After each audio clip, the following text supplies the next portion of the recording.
നിങ്ങളോടുകൂടെ. അങ്ങേ ആത്മാവോടുകൂടെ. മത്തായിയുടെ വിശുദ്ധ സുവിശേഷത്തിൽ നിന്നുള്ള വായന. കർത്താവേ, അങ്ങേക്ക് മഹത്വം. അധ്യായം 16, 13 മുതൽ 19 വരെയുള്ള തിരുവചനങ്ങൾ. അക്കാലത്ത് യേശു കെസറിയ ഫിലിപ്പി പ്രദേശത്ത് എത്തിയപ്പോൾ ശിഷ്യന്മാരോട് ചോദിച്ചു, മനുഷ്യപുത്രൻ ആരെന്നാണ് ജനങ്ങൾ പറയുന്നത്? അവർ പറഞ്ഞു, ചിലർ സ്നാപക യോഹന്നാൻ എന്നും, മറ്റു ചിലർ ഏലിയ എന്നും, വേറെ ചിലർ ജെറമിയ അല്ലെങ്കിൽ പ്രവാചകന്മാരിൽ ഒരുവൻ എന്നും പറയുന്നു. അവൻ അവരോട് ചോദിച്ചു, എന്നാൽ ഞാൻ ആരെന്നാണ് നിങ്ങൾ പറയുന്നത്? ശിമോൻ പത്രോസ് പറഞ്ഞു, നീ ജീവനുള്ള ദൈവത്തിൻ്റെ പുത്രനായ ക്രിസ്തുവാണ്. യേശു അവനോട് അരുളി ചെയ്തു, യോനായുടെ പുത്രനായ ശിമയോനെ, നീ ഭാഗ്യവാൻ. മാംസരക്തങ്ങളല്ല, സ്വർഗസ്ഥനായ എൻ്റെ പിതാവാണ് നിനക്ക് ഇത് വെളിപ്പെടുത്തി തന്നത്. ഞാൻ നിന്നോട് പറയുന്നു, നീ പത്രോസാണ്. ഈ പാറമേൽ എൻ്റെ സഭ ഞാൻ സ്ഥാപിക്കും. നരക കവാടങ്ങൾ അതിനെതിരെ പ്രബലപ്പെടുകയില്ല. സ്വർഗരാജ്യത്തിൻ്റെ താക്കോലുകൾ നിനക്ക് ഞാൻ തരും. നീ ഭൂമിയിൽ കെട്ടുന്നതെല്ലാം സ്വർഗത്തിലും കെട്ടപ്പെട്ടിരിക്കും. നീ ഭൂമിയിൽ അഴിക്കുന്നതെല്ലാം സ്വർഗത്തിലും അഴിക്കപ്പെട്ടിരിക്കും. കർത്താവിൻ്റെ സുവിശേഷം. ക്രിസ്തുവേ, അങ്ങേക്ക് സ്തുതി.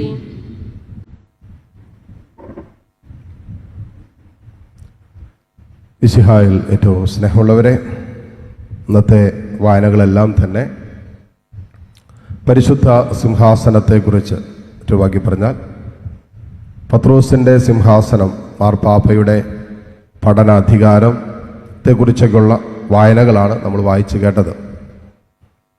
ഫ്രാൻസിസ് മാർപ്പാപ്പയ്ക്ക് വേണ്ടി നമുക്ക് പ്രത്യേകം പ്രാർത്ഥിക്കാം. ആരോഗ്യനില അല്പം മെച്ചപ്പെട്ടിട്ടുണ്ട് എന്നുള്ളതാണ് നമ്മൾ മനസ്സിലാക്കുന്നത്. എന്നാലും ഒരു ശാരീരികമായ ബുദ്ധിമുട്ടിൻ്റെ അസ്വസ്ഥതയുടെ നടുവിൽ ഹോസ്പിറ്റലിലാണ്. നമ്മുടെ പ്രാർത്ഥനയിൽ പ്രത്യേകം പത്രോസിൻ്റെ സിംഹാസനത്തിൽ ആയിരിക്കുന്ന ഇപ്പോഴത്തെ മാർപ്പാപ്പ ഫ്രാൻസിസ് മാർപ്പാപ്പയ്ക്ക് വേണ്ടി പ്രത്യേകം നമുക്ക് പ്രാർത്ഥിക്കാം. ഇന്നത്തെ വായനകളുടെ വെളിച്ചത്തിൽ 1-2 കാര്യങ്ങൾ നമ്മൾ ഹൃദയത്തിൽ എഴുതിയിടുന്നത് നല്ലതാണ്. സഭയ്ക്ക് ദൈവം കൊടുത്ത ചില അധികാരങ്ങളുണ്ട്. നമുക്ക് പലപ്പോഴും ഒരു തെറ്റിദ്ധാരണ നമ്മുടെ മനസ്സിലേക്ക് കയറിയിരിക്കുന്നത് സഭയും ഈശോയും രണ്ടും രണ്ടാണെന്നുള്ളത്. അതുതന്നെയാണ് പിശാച് ഏറ്റവും കൂടുതലായിട്ട് നമ്മുടെ മനസ്സിലേക്ക് വെച്ച് തരുന്ന ദൈവികമല്ലാത്ത ചിന്ത. ഈശോ തൻ്റെ ജീവിതകാലത്ത് ചെയ്തതെല്ലാം അവൻ്റെ 2ാം വരവ് വരെ തുടരേണ്ടതിന്, അവൻ തൻ്റെ ശരീരത്തിൽ പൂർത്തിയാക്കിയത് തുടരേണ്ടതിന് ഈശോ സ്ഥാപിച്ച മൗതിക ശരീരമാണ്, മിസ്റ്റിക്കൽ ബോഡിയാണ് സഭ എന്ന് പറയുന്നത്. എന്ന് പറഞ്ഞാൽ, മറ്റൊരു വാക്യം പറഞ്ഞാൽ, യേശുവിൻ്റെ തുടർച്ചയാണ് സഭ. ഈശോയെ സഭയെ നമുക്ക് വേർപെടുത്തി കാണാൻ പറ്റില്ല. ഈശോയുടെ തുടർച്ചയാണ് സഭ എന്ന് പറയുന്നത്. എന്തെല്ലാം യേശുക്രിസ്തുവിലൂടെ പൂർത്തീകരിക്കപ്പെട്ടുവോ അതെല്ലാം ദൈവമക്കളായ നമുക്കിന്ന് നമ്മൾ സ്വീകരിക്കുന്നത് സഭയിലൂടെയാണ്.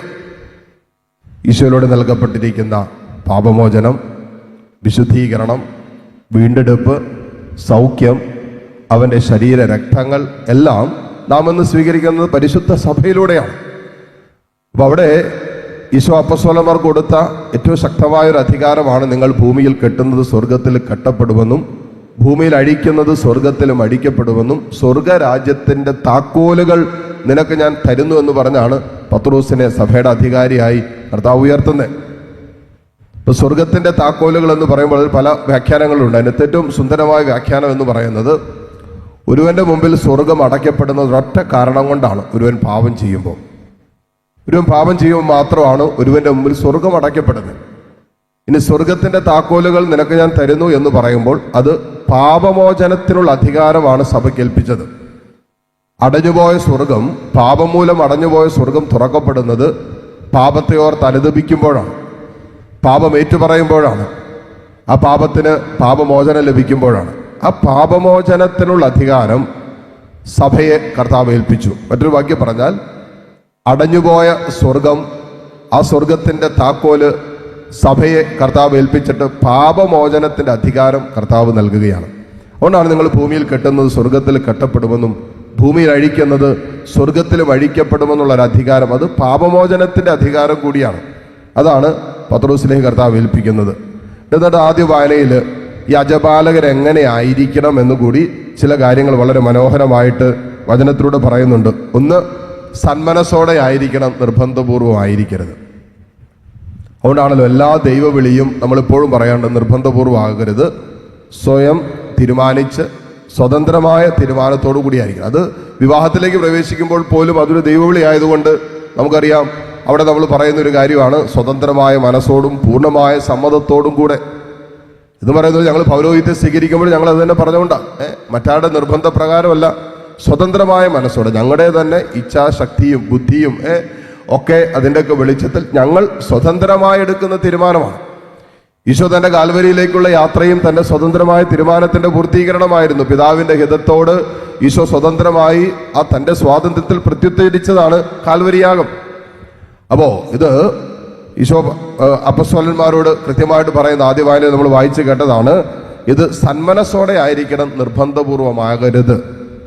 രണ്ടാമത്തത്, അപ്പസ്തോലന്മാർ ഏൽപ്പിച്ച കർത്താവിൻ്റെ ദൗത്യം പൂർത്തീകരിക്കപ്പെടേണ്ടത് ലാഭേച്ഛയോടെ ആകരുത്, മറിച്ച് തീഷ്ണതയോടെ ആയിരിക്കണം. എന്തെങ്കിലും ലാഭത്തിന് വേണ്ടി ആകരുത്, മറിച്ച് തീഷ്ണമതികളായിട്ട് കർത്താവിനോടുള്ള സ്നേഹത്തിൽ നിന്നുകൊണ്ട്, ഈശോയോടുള്ള സ്നേഹത്തിൻ്റെ തീഷ്ണതയിൽ നിന്നുകൊണ്ടായിരിക്കണം ശുശ്രൂഷ ചെയ്യേണ്ടത്. അല്ല എന്തെങ്കിലും വ്യക്തിപരമായ സ്വാർത്ഥപരമായ ലാഭങ്ങൾക്കോ ലാഭേച്ഛയോ പ്രതി ആകരുത് എന്നാണ് ആദ്യ വായനയിൽ പറഞ്ഞിരിക്കുന്നത്. പിന്നെ അവസാനം പറയുന്നത് ആധിപത്യത്തിന് വേണ്ടി ആകരുത്, മറിച്ച് സന്മാതൃക നൽകിക്കൊണ്ടായിരിക്കണം. ആധിപത്യം ചെലുത്താനാകരുത്, തൻ്റെ മക്കളുടെ മേൽ ആധിപത്യം ചെലുത്താനുള്ള അധികാരമല്ല, മറിച്ച് സന്മാതൃക നൽകുവാനുള്ള ഒരു വിളിയാണ് നൽകപ്പെട്ടിരിക്കുന്നത്.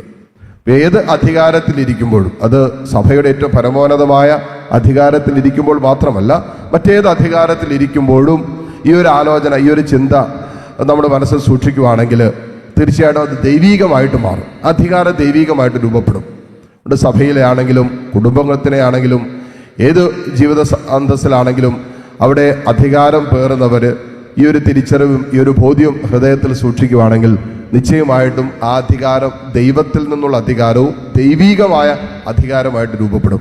ഇന്ന് പരിശുദ്ധ സിംഹാസനത്തിൻ്റെ തിരുനാൾ ആഘോഷിക്കുമ്പോൾ ഫ്രാൻസിസ് മാർപ്പാപ്പയ്ക്ക് വേണ്ടി പ്രാർത്ഥിക്കുന്നതോടൊപ്പം സഭയുടെ എല്ലാ അധികാര ശ്രേണിയിലുള്ളവർക്ക് വേണ്ടി പ്രത്യേകം നമുക്ക് പ്രാർത്ഥിക്കാം. കർത്താവിനോടുള്ള ബന്ധത്തിലും ഈശ്വരോടുള്ള തീഷ്ണതയിലും ആ സ്നേഹത്തിൻ്റെ പങ്കുവയ്ക്കലിൻ്റെ അധികാരം പേറുന്നവരായി ജീവിക്കാൻ പരിശുദ്ധാത്മാവ് നമ്മെ ഓരോരുത്തരെയും സഹായിക്കട്ടെ. ഉള്ള കൃപയ്ക്കായി ഈ ബലിയിലൂടെ പ്രാർത്ഥിക്കുകയും ചെയ്യാം. പിതാവിൻ്റെയും പുത്രൻ്റെയും പരിശുദ്ധാത്മാവിൻ്റെയും നാമത്തിൽ ആമേൻ.